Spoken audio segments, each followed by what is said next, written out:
क्या आपने कभी किसी ऐसी जगह रात बिताई है जहां लोगों ने साफ साफ कहा हो, यहां मत रुकना?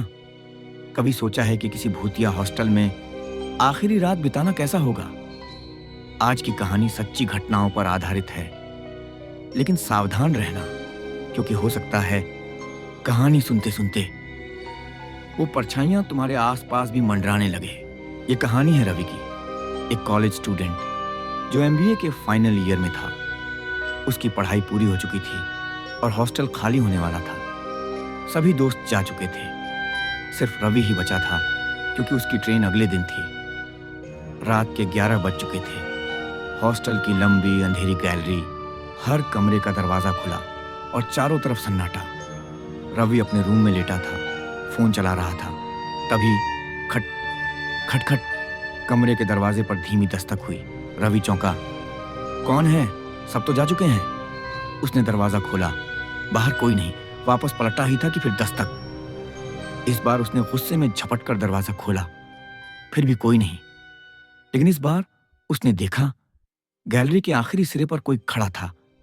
एक सफेद साया, लंबे बाल, और उसके चेहरे पर नहीं, उसकी छाया की दीवार पर आंखें चमक रही थीं। रवि डर के मारे कमरे में भागा, दरवाजा बंद किया, लाइट्स ऑन की, पर लाइट्स जलती ही नहीं।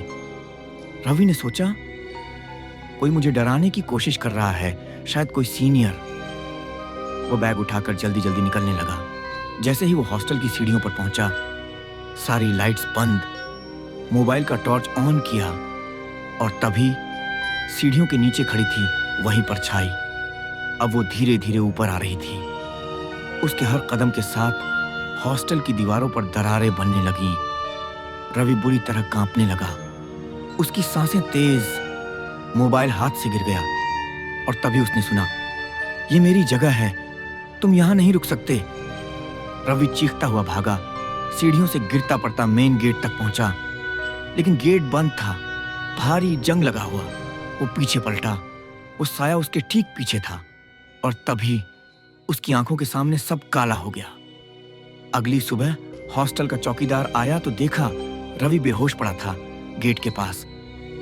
जब उसने रवि को होश में लाया, रवि पागलों की तरह चिल्लाने लगा, मुझे जाने दो, वो वापस आ जाएगी, वो यहीं है, वो यहीं है। आज भी उस हॉस्टल की आखिरी रात के बारे में कोई बात नहीं करता। लोग कहते हैं, जो भी वहां अकेले रुकता है, वो कुछ न कुछ खोकर ही वापस लौटता है।